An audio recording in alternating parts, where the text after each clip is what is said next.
All right, good afternoon and welcome to Clayton County Library System Virtual Graphic Novel Club.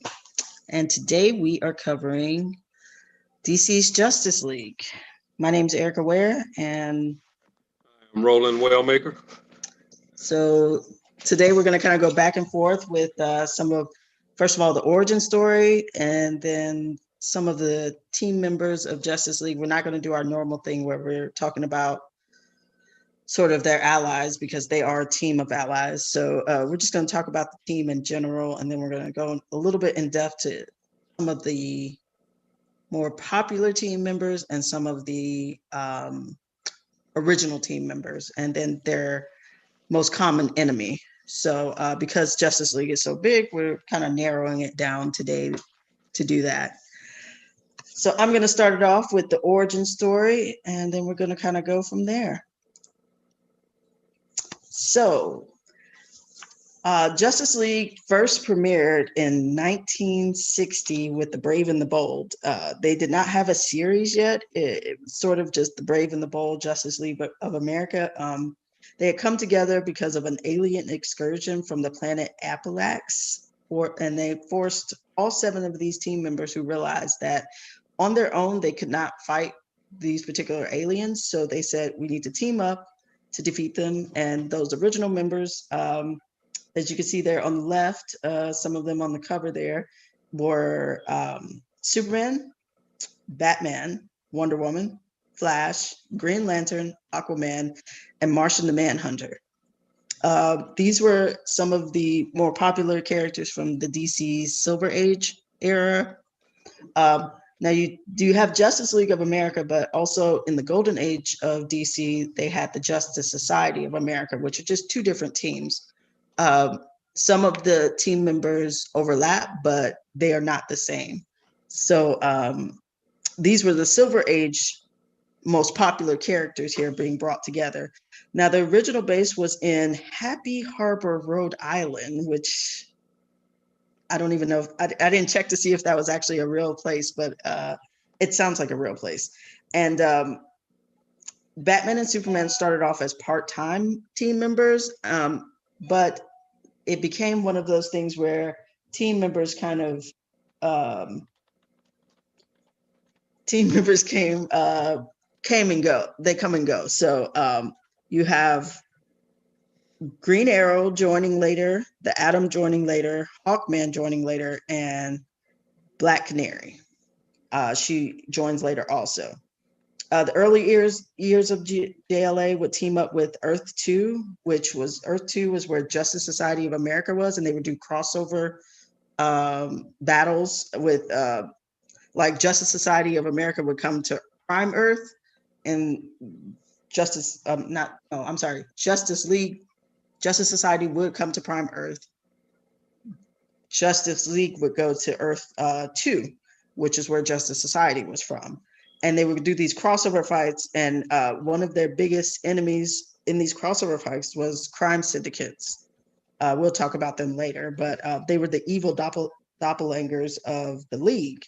So you have like the opposites of Superman, Batman, Wonder Woman, Aquaman, Flash, not Martian Manhunter, but Green Lantern.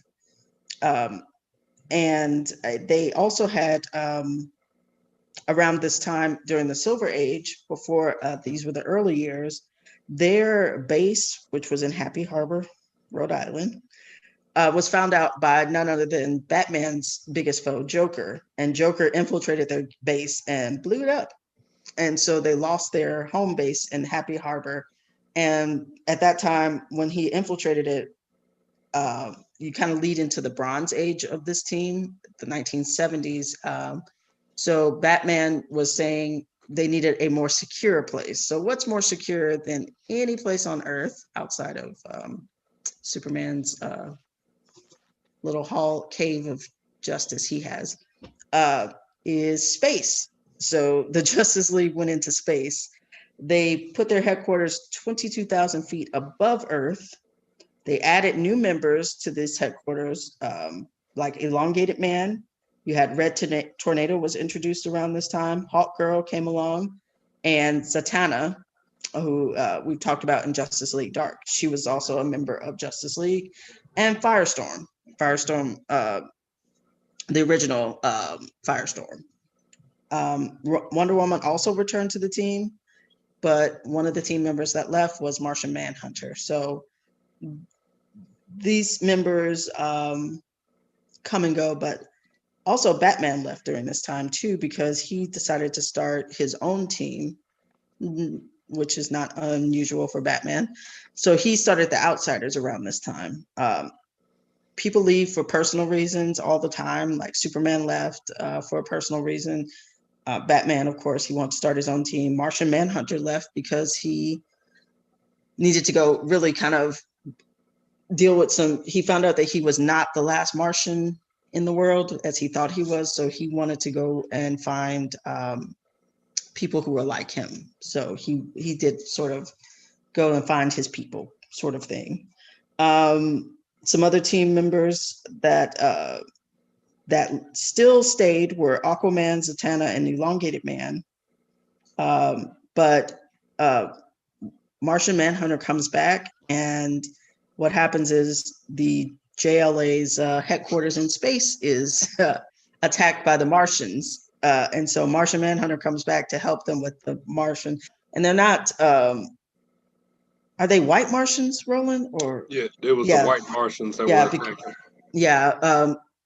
Martian Manhunter is red Martian, green. Well, I thought he's green. Okay, yeah, green I don't know if they call him green or red, but I know he's green in appearance, and the other ones are definitely white. White, yeah, okay. He is the last of his kind, but there are other Martians out there, and they're the white Martians, and so they were coming to attack Earth to make Earth their new home base. And so Martian Manhunter comes back. He rejoins the Justice League to help. But during this time, they do destroy their space headquarters. So now they have to find a new headquarters. And around this time, so you got this is the Bronze Age. And so you're going into the 70s and the 80s. Comic books were kind of going on they weren't selling as much as they used to, even though you had big things that came along, like you had the 1970s Superman with Christopher Reeve come along that kind of, got people excited about things again. But comic book sales were still declining in general. So they kind of wanted to shake things up a little bit. So they made a new Justice League with some of the team members that decided to stay during this time. And they made their headquarters in none other than Detroit, Michigan. If you're gonna go somewhere, might as well be Detroit. And so this team included Aquaman, Zatanna, Elongated Man, Martian Manhunter, who had just come back. They also added 2 new team members, metahumans, and this is the 80s is around the time where metahumans were introduced into the DC world. You had Vibe and Gypsy. Some of you may be familiar with Vibe if you watch the CW Flash. That character is on Flash, but yes, Vibe was a team member of Justice League in the 80s. And they also added Vixen and Steel during this time. But this was a short-lived Justice League because Vibe and Steel were murdered by Professor Ivo, one of their villains. And these were the first 2 team members that were casualties of the league. Post-Crisis, after Infinite Crisis on Infinite Earths happened, here comes DC again, redrawing the story again. So Darkseid attempts to get the people of Earth to turn against their heroes, and Batman comes back to the team because anytime we face Darkseid, we have to everybody, all hands on deck, basically. So Batman comes back, Black Canary comes back, Martian Manhunter comes back, and they add some new members and so the picture there on the right, you have some of your new members, which is Blue Beetle, Dr. Fate, Mr. Miracle, Shazam, Green Lantern, but it's Green Lantern Guy Gardner, and Dr. Light joined the group. You also have Booster Gold joining, Captain Atom joining, and Soviet Rocket Red joining, along with Fire and Ice. And the new villain that they're sort of facing also during this time, along with Darkseid, there's an underlying villain of Maxwell Lord. Wonder Woman 1984 kind of covered what Maxwell Lord's powers were, but really he's just a way to introduce that greedy billionaire to the 80s and into the 90s. So he kind of is an underlying character. They're dealing with Darkseid, but they're also dealing with Maxwell Lord, who's trying to take over. He's trying to use the League for his own personal. He wants to create basically a Justice League International, not just a Justice League of America, but he wants this to be a worldwide thing. And so he's using his money, but we also know Maxwell Lord's his other super villain power is basically I wouldn't say it's mind control, but he kind of sort of he can control people on his own. Well, through some magic, basically. He that's his super villain power. And so he starts opening up Justice Leagues all over the world. And but it's for his own personal gain. So the League keeps expanding, they keep adding members over the next few years. And those who founded the team are kind of in the background now. You have more like Cyborg is on the team now. You have there's not a Martian Manhunter is supposedly like, they kind of sort of, not in a sense, he's not really a leader, but he's like the point person, because it's more run like heroes for hire, in a sense. Like, we're sending people out to different areas and he's at the command post kind of handling things. And so also during this time, after they defeat Darkseid, Superman, Batman, and Wonder Woman step away again. But Earth is attacked again. And so Superman, Batman, and Wonder Woman, Aquaman, and Martian Manhunter have to come back. Flash and Green Lantern come back because they're attacked by this alien alien tribe called Hyper Clan. They attack Earth during this time. And so Batman comes up with the great idea to, instead of having, all their places that they've been, like, their command posts have been attacked. So he creates the Watchtower, and he puts it on the moon. So the Watchtower is on the moon. And that way, from the moon, not only can you monitor all of Earth's activities, but you can also monitor space activity, because they're getting a lot of alien attacks during this time. And the Justice League really it's a ever evolving sort of team. So nobody stays on. After New 52 happens in the DC universe, you lose your big three. You lose Superman, Batman, and Wonder Woman, all for different reasons. After 52 happens, Batman disappears for a year. No one can find him. Wonder Woman, I believe, goes back home to Themyscira, and Superman is also no longer around. So all three of their Earth's mightiest heroes are gone. And 2011, Flashpoint happens, and DC reimagines all these heroes again. So Flashpoint happens, and when Flash goes back in time to try to save his mom, he changes the whole timeline, and that changes all of DC characters again. So you have a new founded Justice League with Superman, Batman, Wonder Woman, Green Lantern, Hal Jordan, Flash is Barry Allen, and Aquaman and Cyborg. Cyborg is now an original member of the Justice League.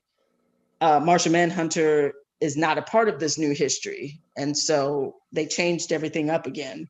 They would add Firestorm, Element Woman, and a female Atom to the League. And the new female Atom was actually a spy from the crime syndicate from Earth 3.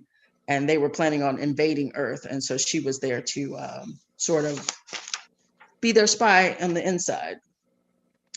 But they defeated that, and they still kept, after Flashpoint, they kept Justice League International. which was a United Nations sponsored team. And then they added to the heroes Justice League Dark, which we covered in January, of those characters, because they needed characters who could, things that go bump in the night and things that like magical, supernatural type of stuff. These guys handled that because the regular heroes couldn't handle that. And so, and that league was formed. So they have like a little, I guess a little side league there. But that's where Justice League is now. Like, you're just kind of having, I don't know where our research stopped at after Flashpoint, because I think there hasn't been enough for Future State yet, which they've reimagined these heroes yet again. So it's ever changing for the Justice League. So I think once Future State happens, we're going to have a new league also, with new characters and new storylines for these characters. So it's going to be exciting to see that. But I'll just go ahead and I'm going to let Roland jump on into the teams here. All right. So the first team member that we're going to look at is Superman. This character, created in 1938 by Jerry Siegel and Joe Shuster, was a Kryptonian by birth who crash landed on planet Earth in Smallville, Kansas. And he was taken up by, what was the father's name? Jonathan Kent and his wife, and raised as basically an all-American teenager. After he grew up, he decided to leave Smallville and he moved to Metropolis, where he became a reporter. And it's from here, this is where his solo base of operations basically was Metropolis. He basically fell in love with one of his colleagues at the Daily Planet, Lois Lane, who is a main character. And although he thought he was the last Kryptonian, he actually has a cousin, Kara, who is Supergirl, and an enemy in General Zod, who actually make it to Earth as well. Oh yeah.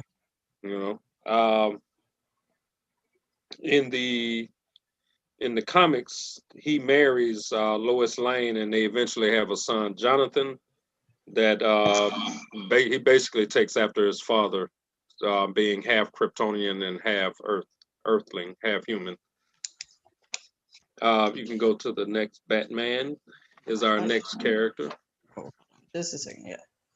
All right, so we got here the Dark Knight. Now, Batman is one of the most popular DC characters. We have not covered him yet.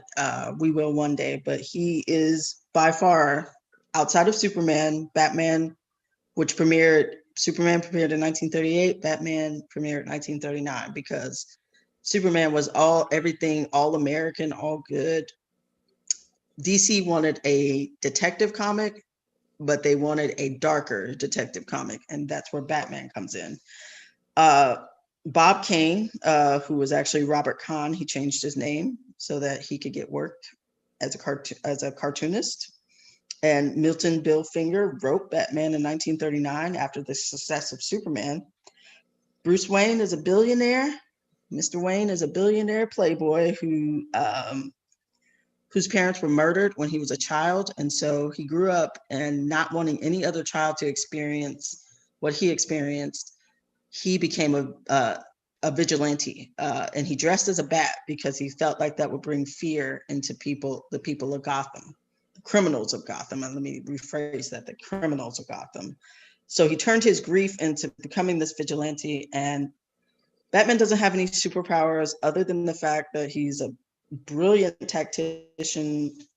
He is a skilled martial artist, but he is known to be the world's greatest detective. That's what he's known for, though that big brain of his. But he also has a lot of toys that help him. His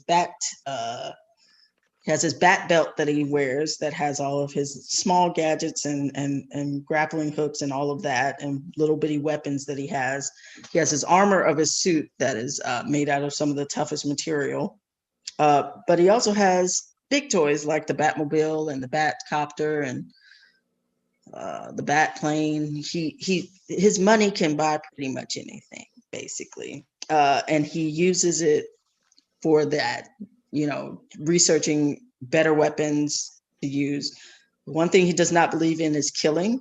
So he doesn't believe in guns. So he's never going to carry a gun because of what happened to his parents. He thinks there's no need for guns.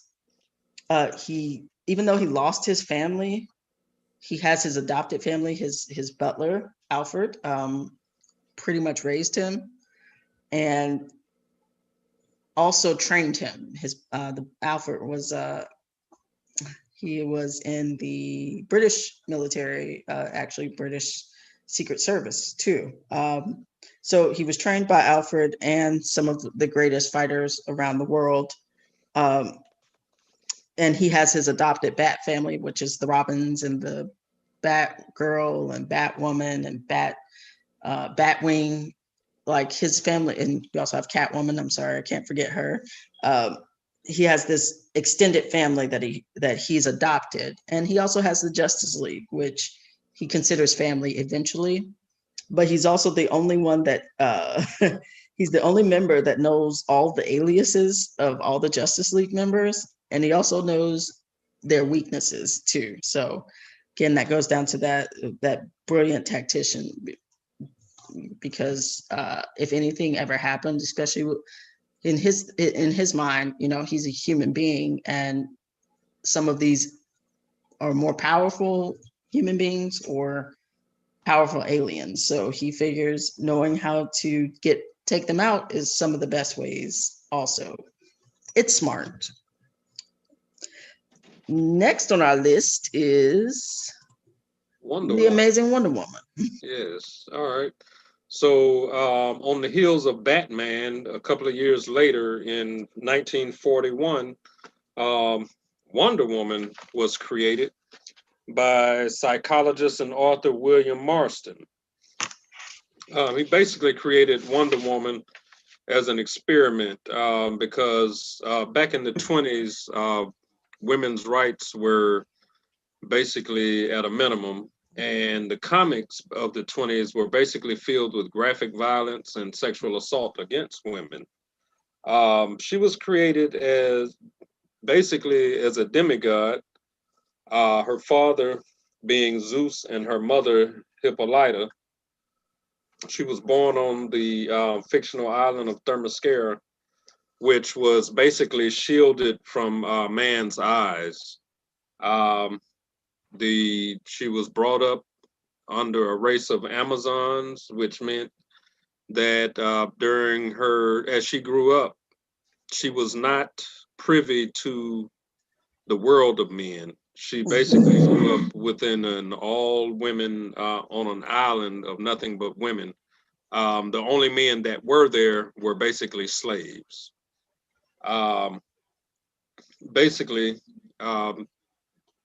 Wonder Woman's story begins when she leaves the island during World War II, because the World War II had basically dropped a couple of soldiers off at their doorstep. Remember, I said the island was not, it could not be seen by man. So when the pilot Steve Trevor basically crash landed his plane somewhere in the vicinity, the island became known, and her story begins when she helps him get back to the land of man. And when she realizes what's going on outside of the island, she basically decides that she's going to help mankind. And this is after World War II. This is when she joins the Justice Society of America and later the Justice League. And that is the story of Wonder Woman. Yep. All right. And next on the list of original team members, you have the second Flash, which is Barry Allen. He's the fastest man alive. He's not the first Flash. The first Flash is Jay Garrick, and he's a member of the Justice Society of America. Jay Garrick premiered in 1940. In 1940 Flash Comics. This Barry Allen premieres in 1956. He's a part of the Silver Age. Barry is a police scientist, so I guess forensics today was what he would be in. But he was in the crime lab late one night, and a lightning storm hits, and the chemicals he was working with, the bolt of lightning struck the chemicals and they soaked into Barry's body because he got struck by lightning too, same time. After that, he discovers that he has super speed. And so he starts to go by the name of Flash because of in his childhood, he remembers stories about a superhero called Flash, who is Jay Garrick, the original Flash. And he decides to take up the name of himself, and he creates his crimson costume there with the little wings like Nike on them, and goes and becomes pretty much a superhero, vigilante. This Flash, there are many Flashes, and so you kind of have to. He's the second Flash, but there's Kid Flash, which is a descendant of Barry Allen. And there are many Flashes though, because the Flash family is huge. Most of them are descendants of Mr. Allen here, because he ends up getting married one day to Iris Allen, and they have children, and then their children have children, and then there's a lot of time travel that's involved because he can time travel due to his speed. So yeah. All right. We have here the king of Atlantis, half human, half Atlantean, Arthur Curry, who is the son of a marine scientist and the actual queen of Atlantis, Queen Atlanta. Basically, Aquaman's story starts back in 1941 in an issue of More Fun Comics. He was created to compete with the rival character over at Marvel Comics known as the Submariner. The creator, Mort Weisenberg, created the character of a man half human and half Atlantean in this issue. And this issue is actually notable because it also had the debut of Green Arrow and Speedy in it. And that was More Fun Comics number 73. Basically, once he came into his powers, you would see him on TV riding around a giant seahorse named Storm. And he basically became one of the founding members of the Justice League in issue 28 of The Brave and the Bold. He basically has the power to control water and its inhabitants. The funny thing is about Aquaman, I think for many, many years, even when he became a founding member of Justice League, he was not seen as like the coolest of all the heroes you had. Like, oh no, he controlled fish. Yes, and he rode a seahorse. So it's kind of this like he got made fun of a lot, and you can even see that a little bit in if you ever watched any of the Super Friends, like the 1970s cartoon, like even though actually he is one of the most powerful heroes in the DC universe, you don't really see that until like the 80s and 90s when they kind of change up his look there when he's got this rougher look, and he experiences a lot of tragedy in his life. And it kind of made him like a harder character. But I think like early on, it was like he was like the butt of a lot of jokes. Yeah, I think my favorite story, Aquaman story, was the one that you put me on, and that's the one where I do believe it was Wonder Woman. Yes. Flashpoint. The Flashpoint. Yeah. That's actually Flashpoint story. Yeah. Yeah. That, I mean, he is really one of the most powerful beings, even outside of water, because he's half human. But yeah, that Flashpoint storyline with him and like the Atlanteans alone, that's why a lot of times they don't get involved in human skirmishes Right. because the Atlanteans are very separate. Like, no, that's not our fight. Right. But they have their reasons. Mankind has not. Well, as you saw in the movies, Mhm. they said mankind has always disrespected them. Exactly. So Exactly. They have their reasons. So right. he's a cool character though. All right, so we got Mr. John Johns here, Martian Manhunter. Um, now, Johns, he is a Silver Age comic. He debuted in 1955. He was transported to Earth from Mars through an accident created by Dr. Sal Eldril, I guess. He was performing, Dr. Eldril was performing experiments in his lab. He accidentally transport this Martian from Mars to his lab, and then the machine that he uses blows up and kills the doctor. So John Johns, that's his real name. Martian Manhunter is what he calls himself. Is stuck on Earth. So what he does is, since he's stuck on Earth and he can't get back home because the doctor who transported him there is now dead, he decides to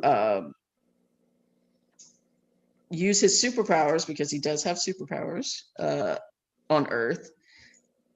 He decides to stay on Earth and become sort of a superhero for Earth. But, you know, if you saw an alien with green skin that looks like him, who's over 6 feet tall, he's extremely tall. He's probably more closer to 7 feet tall, but yeah. You would kind of get scared. So he took on the persona of a detective. He changes his name is still John Johns, but he changes the way he spells it, and he becomes a kind of like he becomes a police detective, and he still uses his superpowers, because every once in a while he can one of his superpowers is he can change the way he looks. He has shape-shifting abilities.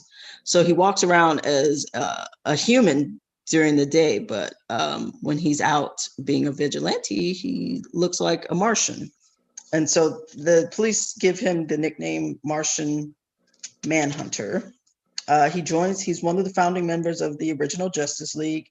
Really, he's actually the heart of the team. When he leaves, the Justice League kind of falls apart. When he goes back to Mars to try to find others like him with the white Martians and the friendlier white Martians, not the ones trying to take over stuff. When he leaves, the Justice League kind of falls apart, because he's kind of the heart and soul of the Justice League.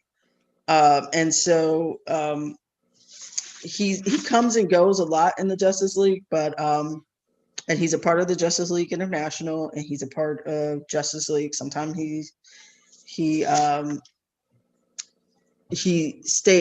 sometimes he disappears for little periods of time, but he stays around most of the time. He's one of the founding members, and he's a leader that they really need, because he has such empathy for those who cannot help themselves. And he looks at mankind and he just wants to help. He does have super strength. He's invulnerable. He is got speed. He's got Martian vision, which I guess that's that red, when he looks at you and shoots the red beams out of his eyes. He also has X-ray vision, and he has telepathy. So he can talk to you in his mind. And a lot of the team members do not like that he can read minds, but he's really respectful of that. Like, he tries not to read people's minds unless he absolutely has to. So he's kind of a truth seeker too, because he can tell when people are lying. He's a great member to have on your team. All right. All right. Introduced in 1959, we have Hal Jordan. Yes. Green Lantern. All right. He was a former U.S. Air Force pilot who was working as a test pilot for Ferris Aircraft when basically he was summoned to the crash site of another aircraft. Well, basically the wreckage of a spaceship belonging to a Green Lantern soldier named Abin Sur. Basically, Abin Sur explained to Hal Jordan that he was a member of this intergalactic police force called the Green Lantern Corps, and they were armed with power rings that were fueled by the willpower of the universe. Now, Abin Sur was on his deathbed, and the reason why, basically the reason why his craft crashed on Earth was because his ring had chosen two people. Um, one being Guy Gardner, and the other being Hal Jordan. Now, it just so happens that Hal Jordan was closer to the crash site, and so that's the reason why he ended up becoming the first Green Lantern. And as we know, Guy Gardner did become a Green Lantern later. Yeah. Um, Now, Hal Jordan was basically trained by the two Green Lanterns, Sinestro and Kilowog. Now, Sinestro basically became he became corrupted and became a Yellow Lantern, and that's what he is known for. Um, Basically, after Abin Sur died and Hal Jordan was granted the ring, he had to basically take a trip to, I guess you want to, the alien planet of Oa. It's spelled OA. And it supposedly is a planet in the center of the universe that acted as the headquarters for the Guardians of the Universe and basically had the archives and the training grounds for the Green Lantern Corps. I was going to say, that sounds really familiar from something that we've seen in the Marvel universe. Oh, yeah, all day long. So basically, after Hal Jordan finishes his training with the Green Lantern Corps, he comes back and he becomes basically the official Green Lantern of Earth and the space sector that Earth sits in, 2814. Because he has this this extraterrestrial power, he's one of the most powerful heroes on Earth. And because his power is based on willpower, if you go back and read his backstory, and you'll see that he is a man of immense willpower. I guess being, I guess close to being what some people would call irritating. Yes. Yes. But that made him an exceptional candidate to be one of the founding members of the Justice League. And by far, he is not the only Green Lantern that has been in the Justice League, as we will soon see. Yes, and just to clarify, like a lot of people want to put John Stewart in the Justice League due to John Stewart being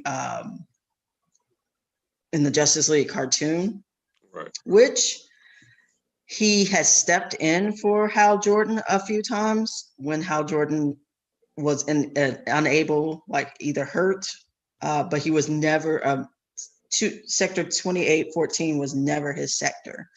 John Stewart had a sector that was more far out in space, and we've talked about him in our heroes, Black heroes of DC and Marvel, but he took a whole nother sector of space, and he had more encounters with aliens. He never was for sector 2814, which is where Earth is. But these two guys, Jessica Cruz and Simon Simon Baz, they were both Green Lanterns in sector 2814, and they have also been members of the Justice League.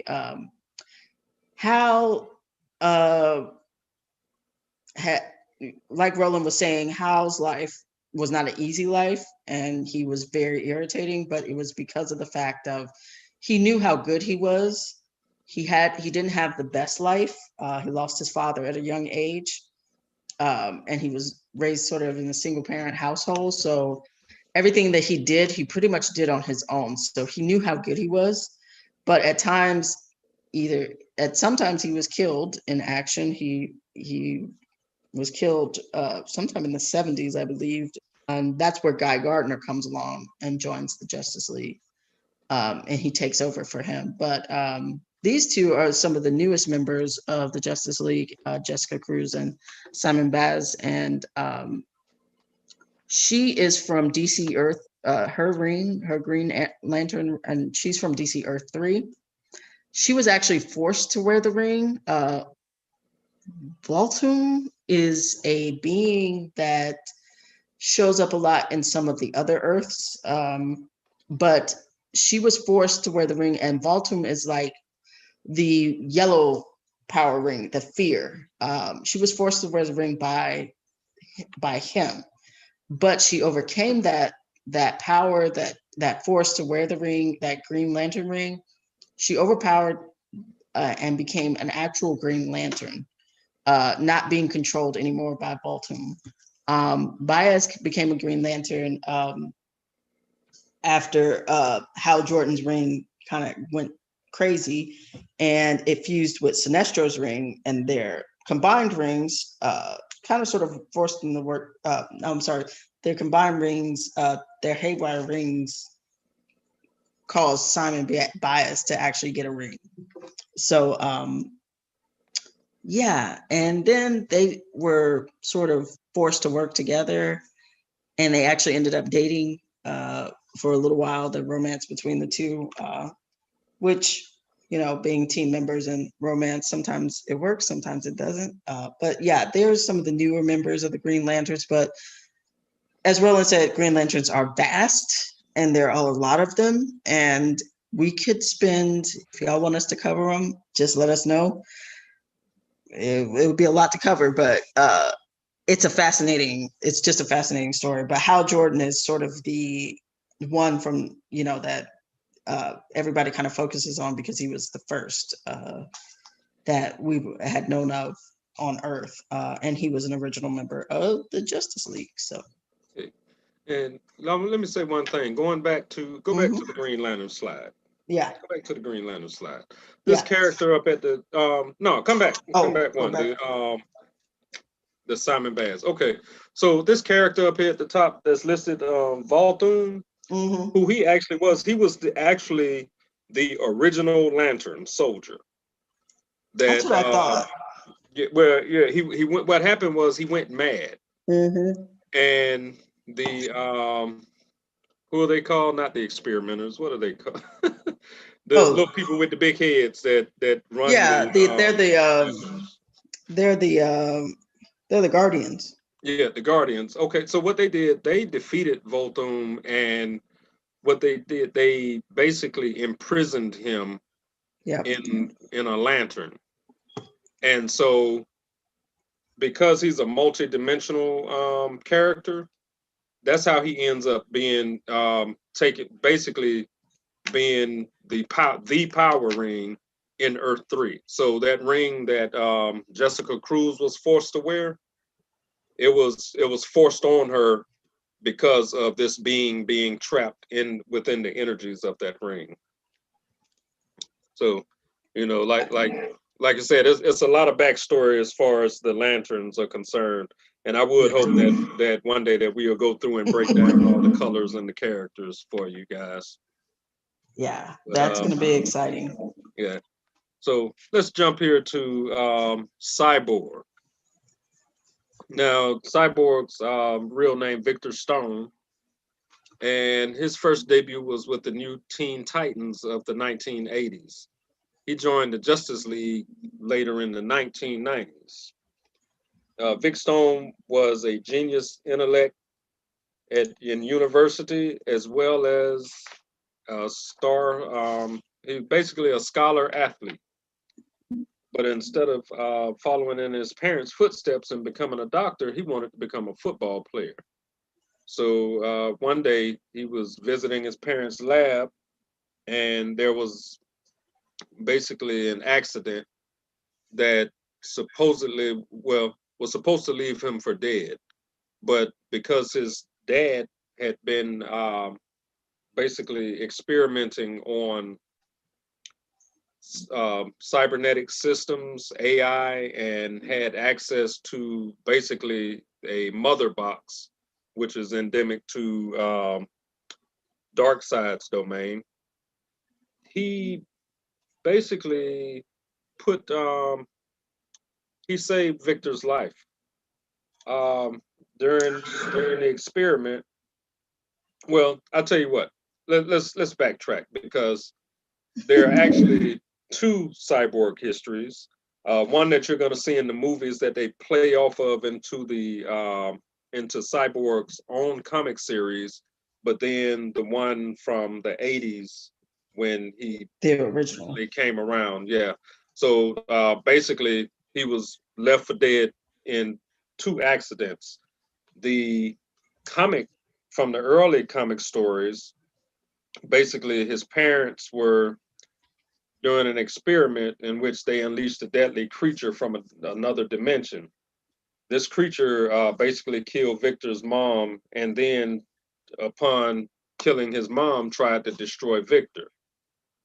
Victor's father, Silas, uh, basically chose to save his son using cybernetic upgrades.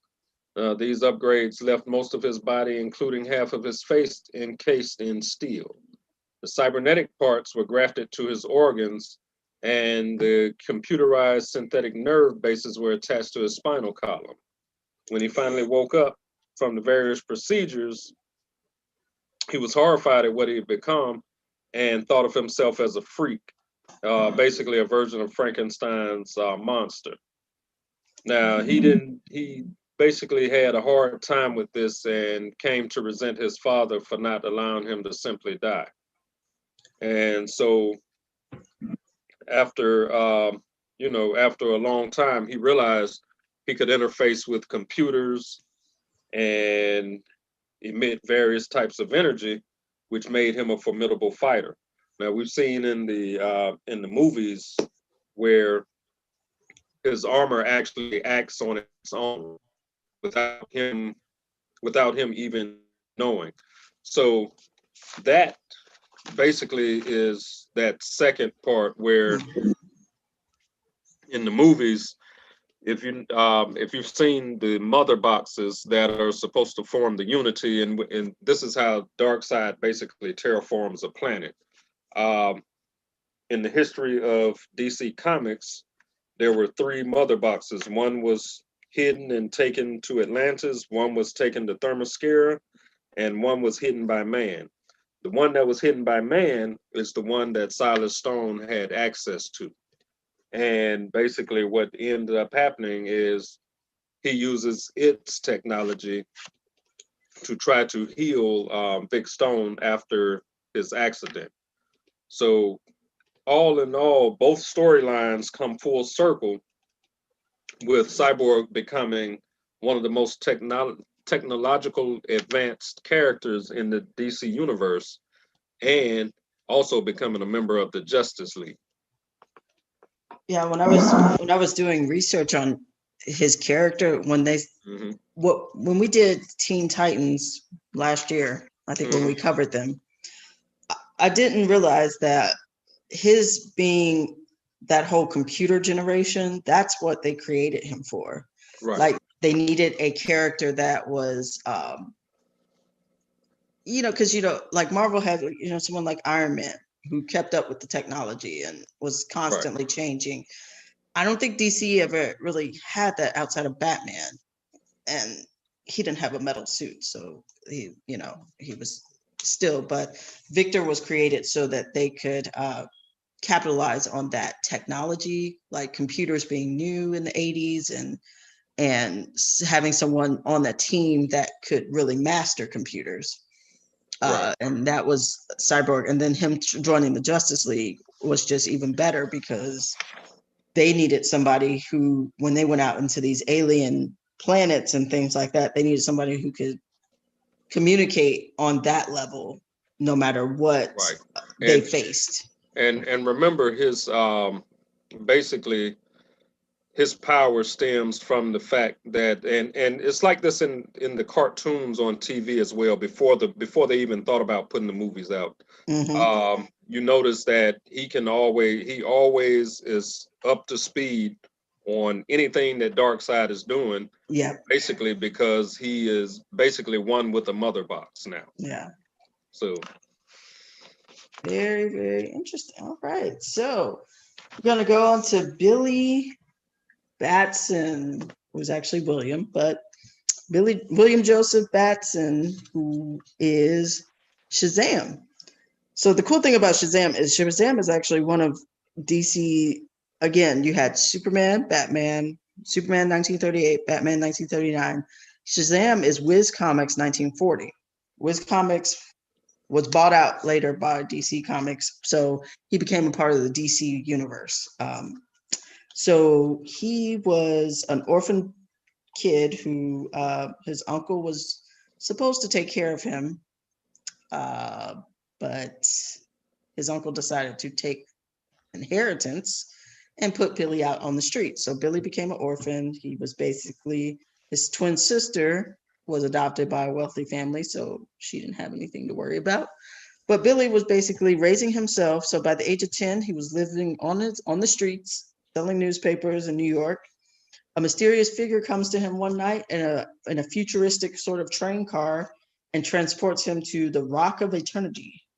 Waiting on him is the ancient wizard Shazam, who is beneath a great stone block hanging by a thread. So the wizard explains that, hey, I fought evil for 1,000 years, and I'm too old now, and I need to pass the power along to someone else. I need a new champion. So the same wizard long ago had granted someone that power, and his name was Teth Adam, who translates to Mighty Adam. But that man abused that power, and he became him Adam, which is Black Adam. We will soon get a story on him. He will be played by the Dwayne Rock Johnson. So that's supposed to come out in 2022, but I think they've already started filming. So it's kind of exciting to see the cast kind of unfold from that. Uh, so Black Adam, he had to defeat Black Adam and get those powers. He not so much as get those powers back, but he had to put Black Adam somewhere where he could not escape for a very long time. But Billy was his new chosen warrior. To get his powers, all he has, even though he's a kid, he's a 10-year-old kid, pure of heart, all those sorts of things, when he says Shazam, he turns into the mighty Shazam warrior there that you see. Um, the He's a teenager. Later on, they kind of bump his age up a little bit when DC gets the story. He's a teenager, but again, he's an adult when he says Shazam. So a lot of people, except for Batman, don't know who Shazam is. They don't know that Shazam is a 10-year-old kid or a teenager. So Batman is the only member of Justice League that knows this. But his powers, granted, the S is for wisdom of Solomon, the H is for the strength of Hercules, the A is for the stamina of Atlas, the Z is for the powers of Zeus, and the A is for the courage of Achilles, and the M is for the speed of Mercury. So that is what Shazam stands for, and his powers are based in magic. So if anything ever happens to that magic, he does not have those powers. But yeah, he is one of the cool, like he has the strength of Superman. He's mighty as Superman, but if anybody says Shazam again, he's back to a 10-year-old kid. So that is one of the drawbacks of magic being where he gets his powers from. I was just fixing to say, Mm-hmm. if you watch the cartoons or whatever, the Justice League cartoons, Mm-hmm. they will show you that he actually is Superman's equal Yeah. because Superman outside of kryptonite, Superman has another weakness, and Magic. that is magic. Yep, magic. And I know So, they're going to do a Shazam too. DC mm, is. I don't know when that's going to come out now, but they are planning on doing it. Um, yeah, it's it's probably gonna in come the out plan. after Black Adam. Yeah, I think because at the end of Shazam, they gave you the whole Marvel family, like that whole. You got Mary Marvel, you got Billy, you got that whole Shazam family is going to be there. So you got to do Black Adam, then you got to do Shazam again because Black Adam does come after Shazam once he figures out where he's at. All right. Okay. So, and next we have a character that we all know and love from what's the name of that show? Legends of Yeah, Tomorrow. Legends of Tomorrow, and But that is he also the Atom. started on he started on Arrow, but Right. Legends of Tomorrow, yes. Okay. So in the comics, the Atom that we know, Ray Palmer, he is actually the second hero to call himself the Atom. The first one being Al Pratt. Now, Ray Palmer uses dwarf star material to power his suit, and this material allows him to shrink himself to subatomic levels. He is one of the closest friends of Hawkman as far as who he's friends with in the Justice League. And like I said before, he's not the first and he's not the last to call himself the Atom, although he may be one of the more popular Atoms. Now he has a successor by the name of Ryan Choi, and we'll talk about him a little bit later. Ray Palmer, though, the research scientist, created a white dwarf lens that gave him control over his mass and size. As the Atom, he fought many villains and strange menaces across time and space, not only alone but also as a member of the Justice League. For a for a brief time, he went undercover, and a man named Adam Cray stood in as the Atom. The next person who would go into the role of the Atom is Ryan Choi, and he basically studied under Ray Palmer at Ivy University. After a year, Ryan was told a life-changing secret that Ray Palmer was the superhero known as the Atom. So for the next couple of years, Ryan aided Atom's activities. When Palmer vanished one day, he left behind a spare size changing belt and its dwarf star lens for Ryan to use. So Ryan became the new Atom and to protect people just as his mentor did. And he actually serves as a member of the Justice League of America as well. Yeah, the cool thing about the first Adam, when I was doing my research on him, Mhm. they said he was really short. And so that was one of the things that he got picked on a lot. So becoming the vigilante Adam was kind of his sort of payback for all of his bullies. Okay. Yes. I mean, it was the 1940s. So, All right. all right, we're going to move on to enemies and sort of go on the down. We're going downhill now. So we're going to start to wrap this up. First on the list here, we've talked about him a few times. Darkseid. If you have seen the masterpiece of uh, the well, Zack Snyder's. yes, Zack Snyder's Justice League, the masterpiece, 4 hour epic movie. This Darkseid is the Darkseid that you saw in the movies. He's from the planet Apocalypse. He is the ruler of Apocalypse. He is absolutely sadistic. He does not just come to conquer a place, but he tries to rob the entire universe of free will and replace it with his own. He basically creates just zombies of whatever was there before is now only serves Darkseid. That's all they talk about. It's like it's almost in a sense mind control. He has vast power. What he's seeking out as he's going through the universe, taking over planets and areas and galaxies and whatever, What he's looking for is the anti-life equation. It's this mysterious formula that would allow him to remove all free will from every sentient life form in the known universe. So if he could find this, which he's always been looking for, it will remove all free will from everyone in the universe. And so that's his quest for ultimate power. And he's immortal, so that doesn't help at all. And there is a sister world to Apocalypse, and they're called the New Genesis. Now, I think I mentioned earlier Mr. Miracle. Mr. Miracle was raised on Apocalypse. He was stolen from New Genesis, though.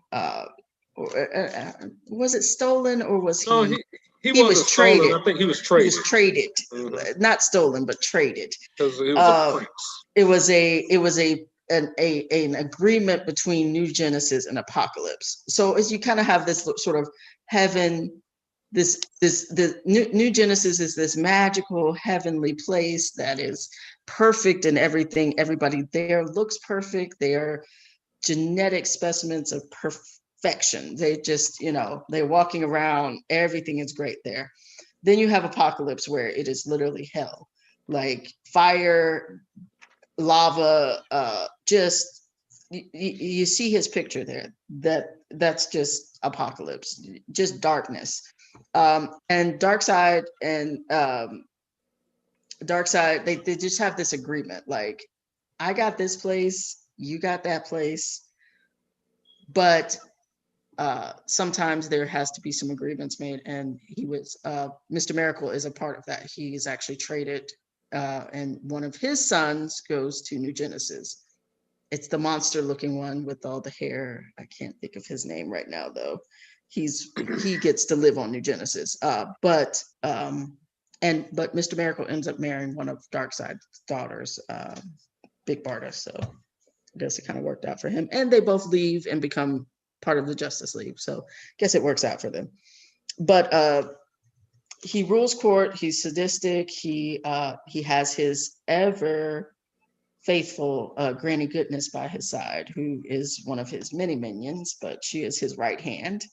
That's out here mercilessly just killing people and doing whatever Darkseid needs. But the only thing that has really defeated Darkseid, there's very few that have defeated Darkseid, but the Justice League is one of them. They are always defeating Darkseid. And in the Zack Snyder cut, he kind of equates it to Earth having all the perfect elements together to bring together heroes to defeat Darkseid. When he goes to a planet, there may not be gods, and there may not be Atlanteans and Greenlands, someone, a Kryptonian or something like that, whereas Earth has that. And so all these heroes coming together can defeat Darkseid and his minions. So good always trumps evil in this universe. Right. Oh, and now we have the evil Justice League. I love these guys. The crime syndicate. They are my favorites, actually. I like them better than Darkseid, honestly. Let's see. Now, these folk here, their first appearance was Justice League 29 in 1964. And as you can see the picture, they are all analogs of the Justice League. Exactly. So what we'll do is we'll just go down the list. We won't worry about their history. They're the evil version of the good guys. So first and foremost, we have Ultraman, the last survivor of Krypton, who was raised by an abusive rural family and learned to value power above all else. So totally the opposite of Superman. Then we have Owlman, born Thomas Wayne Jr., had his parents and brother Bruce killed to exploit their family fortune. So this Owlman here, he was wrong. Yeah. He didn't go through the same thing that Bruce Wayne went through. No, he caused what Bruce Wayne went through. Yeah. All right. Now we got a Superwoman. She is the last of the Earth 3's Amazons. She is actually the analog for Wonder Woman. But in this scenario, she seems to have killed all of her sisters before leaving to go to man's world. Yeah. Yeah. I mean, how could they are like the super villain team. Yeah. Right. Okay, so now we have the analog to the Flash, Earth 3's speedster Johnny Quick. Instead of gaining his powers by accident, he engineered his super speed and basically developed an addiction to the chemicals which grant him those powers. That's why his head looks like that. Right. He's an addict. I got a joke. I got a joke for that headpiece, but I'm not gonna say anything. Now, the analog for the Green Lantern, his name was Power Ring. Now, remember, we just spoke of Voltham, who basically is the reason why, what's her name?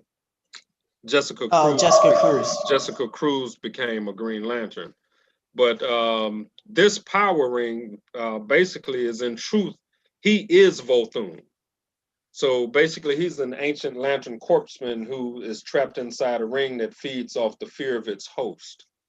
So while this lantern, he's just evil for the sake of being evil. Basically, even though he's an analog of the Green Lantern, he's closer to Sinestro and the Yellow Ring, the Yellow Lanterns.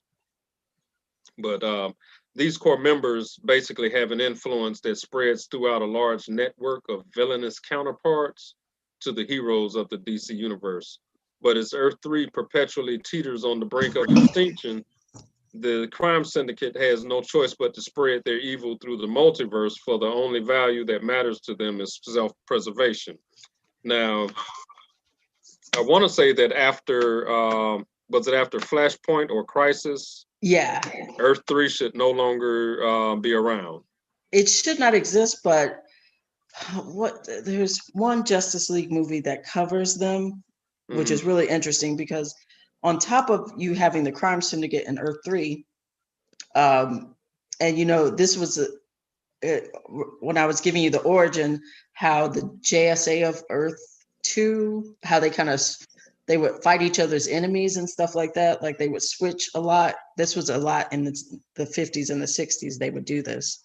The opposite on Earth 3 was the villains of Earth 1, Earth Prime, were heroes. So you had a version of the Joker who, it doesn't look like the same Joker, but he's a hero there who's trying to, what he does is he brings our heroes to their Earth and tries to fight them. But they are absolutely, they're a hot mess, but I love it. They're fun to watch. I'll say that much. They are fun to watch. I'm trying to see what the title of that. I think I have it somewhere here. I just watched it. It should be on. It should be on HBO Max. HBO Max, yeah. Yeah, I think it is, but it's a great movie. But the cool thing about them is that, again, they do that self-preservation thing. They will hop from Earth to Earth. And Flashpoint, after Flashpoint, I think all the Earths were supposed to, after that sort of infinite crisis thing, all the Earths were supposed to disappear. Right. So them still being around, I don't know how that is explained. It is not really explained. Now listen to this. The original members of the crime syndicate, you have those members that are like analogs of the major Justice League members, but then we also have Atomica, Deathstorm, Grid, Johnny Quick, the Martian, the Outsider, Sea King, and then those are just a couple of that are not mentioned in the main listing. Yeah. Okay. So. All right. So going on down, and our last one here, oh, not last one, second to last, sorry. Society of Supervillains. These guys are, they were gathered by Darkseid. When Darkseid tried to take over Earth, and I believe that was in the Bronze Age, he brought villains to Earth. He gathered all of Earth's supervillains that he could find that were willing to work with him and was like, hey, let's defeat the Justice League. And here's how we're going to do it. So if I bring you guys together, he was sort of their leader, but he was using them to defeat his ultimate goal, of course, was to gain all control. But they didn't know that at the time. They thought they could work with him. But you had, they have hundreds of members, but the main members, you had Lex Luthor, Vandal Savage. That's one member I don't think we've talked about much in when we covered villains. We haven't come across Vandal Savage yet in any of our coverings of in DC. But Vandal Savage, who is immortal, pretty much. He's been around for a very long time and he's very powerful. You had Mattermaster, Icicle, Captain Boomerang, Captain Cole, Copperhead, Gorilla Grodd, Mirror Master, Shadow Thief, Sinestro, Star Sapphire, who is Star Sapphire is Carol Ferris, who Ferris Aircraft, bam. Not Star Sapphire, I'm sorry. No, she's not Star Sapphire. Star Sapphire is, what's her name's sister? That's not, that's Teen Titans sister. I thought she was black. Is she black? Black? No, I'm saying the. Okay, so I was right. Right here, Star Sapphire is from an immortal race of warrior women called the Zamarons. So they're in the same family, sort of, in a sense. Right. Yeah. Because there's Black, that's her sister. Stars. I don't know. Yeah. Yeah. And listen to this, though. They're depicted as having the ancient tradition of choosing physically identical mortals from across the cosmos to serve as the host body. Yes. So that is in yeah. That is, she is the opposite of Art's. She's the opposite of what's her name. Yeah, she basically she was a villain to the Green Lanterns, but basically became an ally after the Blackest Night. So yeah, I was right to begin with. Yeah. Star Sapphire was Carol Ferris for a little while. She was his enemy for a little while because she was possessed by that being. And he had to fight his ex-girlfriend for a very long time. That's got to get weird. So, and they did not end things very well. So, you know, yeah, that was an interesting take. But they were all eventually manipulated by Darkseid because, again, Darkseid's greatest achievement is to take over a world and make them everything, including the villains, loyal to him. So, but then after Lex Luthor died, these supervillains were rounded up again by good old Amanda Waller. She rounds them up and she sends them to another planet because she's like, y'all are too dangerous to all be on Earth together. So to get rid of them, she sends them to another planet, but they escape. It's kind of a planet of super criminals that she does. And they form again as a secret society under the leadership of Mastermind Libra, who promises them a new vision. But the inner circle of that group was the reincarnated version of Lex Luthor. He came back to life. Vandal Savage, Talia al Ghul, Gorilla Grodd, Dr. Sivana, and Ocean Master, who is Aquaman's brother.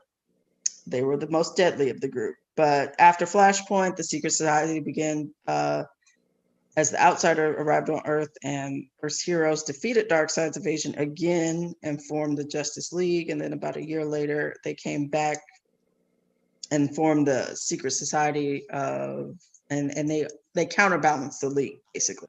So when Flashpoint happened again and the Justice League had to come back together, and then you had this sort of new Justice League, the secret society, they formed another secret society of supervillains to counterbalance the heroes, because there always has to be balance, if I'm correct. All right. And let's check this last group. This is the Legion of Doom. Now, for all intents purposes, the Legion of Doom is the Society of Supervillains, or basically a subset thereof. Yeah. What from my research, what I was reading, the Legion of Doom was created for the Hanna-Barbera Super Friends cartoon back in the late 70s, early 80s. And the reason being is because the Society of Supervillains basically had too many characters, and what they wanted to do, they just wanted to grab a few of those characters who were popular and could have some little comic relief, I guess, for since this was a cartoon that was going on. The original 13 members of the Legion of Doom would be Bizarro, Black Manta, Brainiac, Captain Cold, Cheetah, Giganta, Gorilla Grodd, Lex Luthor, Riddler, Scarecrow, Sinestro, Solomon Grundy, and Toyman, with Lex Luthor being the leader. Now, um, if you see the little picture up at the top corner, that is the Legion of Doom's headquarters, and it was called just like the Justice League had the Hall of Justice. The Legion of Doom had the Hall of Doom, and it was located in the swamps right outside of Gotham City. Now, it looks crazy, but in actuality, the reason why it looks like that and it's in the swamp is because it's a spaceship. When the original Legion of Doom were trying to figure out where would they be based, of course, Black Manta thought that they should be based under the sea. Captain Cold thought they should be based in the Arctic. Gorilla Grodd thought they ought to be based in the jungles. So basically, this was Lex Luthor's way of coming to a compromise, saying, "Hey, look, we're in the water, in a jungle, near the city, and if you want to go into outer space, we can fly into outer space." Oh, I love it. I love it. And that was that. I absolutely love it. Man. Oh, well, that is all we have for you for the Justice League. Just going to share our works cited here as we talk. We got some new releases that have come to the library this I guess in the last few weeks. We have Billionaire Island, which is by Mark Russell. I never heard of the story before, but it's the synopsis is welcome to Billionaire Island, where anything goes if you can afford it. But the island's ultra-rich inhabitants are about to learn that their ill-gotten gains come at a very high price. Collecting the savage satire, reuniting critically acclaimed team behind DC's The Flintstones, Mark Russell, and the Eisner-nominated artist Stephen Pugh, Harley Quinn breaking glass in this new graphic novel. We also have Joker Killer Smile there. That was the Eisner-created team of Jeff Lemire and Andrea Sorrentino. I'm sorry. They reunite for a psychological horror story that delves into the bottomless insanity of the Joker. Everyone knows that the Joker doesn't have the most promising history of psychotherapists. No one even's been able to diagnose him, but it doesn't matter to Dr. Ben Arnold. He's determined to get to be the one to unravel the unknowable mind. And there's no way the Joker could ever get through the therapeutic walls that Ben has built around himself, right? There's no way the Joker has been entering his house at night, right? There's no way the Joker stood over his son's bed and put that book in his hand, the one with so yeah, that one looks good. It says it's on the shelf and available, so I'm gonna probably try to check that one out. And number 3 we got is Justice League Dark Volume 4. this is a collection of Justice League from it's called The Costly Trick of Magic, and it's a collection of some of the comics that were released in 2018. This one was by Ram V and James Tinian the Fourth. Welcome to the other place where the upside down man rules, where the odds are bleakly streaked in his favor. As the Justice League Dark descend, Wonder Woman taps into the darkest recesses of her power, and Zatanna has more than just cards up her sleeve. With the team in turmoil, Detective Chimp, Dr. Fate, and Man-Bat will do anything to save their teammates, even turn to the man they swore they'd never trust again, John Constantine. And while Zatanna may have a spell to ensure victory, there's always a price. So those are some of the new releases we have at the library right now. And if you want to go online, you can go online and check them out, or not go online and check them out, but go online and place them on hold, and you can come into the library and just pick them up. What's next, Roland? Oh, on April 20th at 4 p.m., we're going to explore Marvel's The Eternals. Yes. An ancient race of super beings that started, they might be human, they might not. They are also going to be the center of a movie that Marvel will release either later this year or early next year. So we'll take a look at them. Yes, I believe that's supposed to come out at the end of this year. I think that's because I think it's finished. They just, Marvel was kind of waiting for the pandemic to kind of get a little bit better so movie theaters can open back up, because it's done. Well, evidently the movie theaters have opened because they say King Kong and Godzilla brought in major numbers. They sure did. At 30, I think it was 32 million this weekend. Yeah. It's been the highest grossing film ever since the pandemic hit. So yeah, Kong versus Godzilla versus Kong, whatever. Yeah. So that's looking good for Marvel, because July is when they're releasing Black Widow. So I think as more places are opening their theaters back up across the country and across the world, more people are getting vaccinated.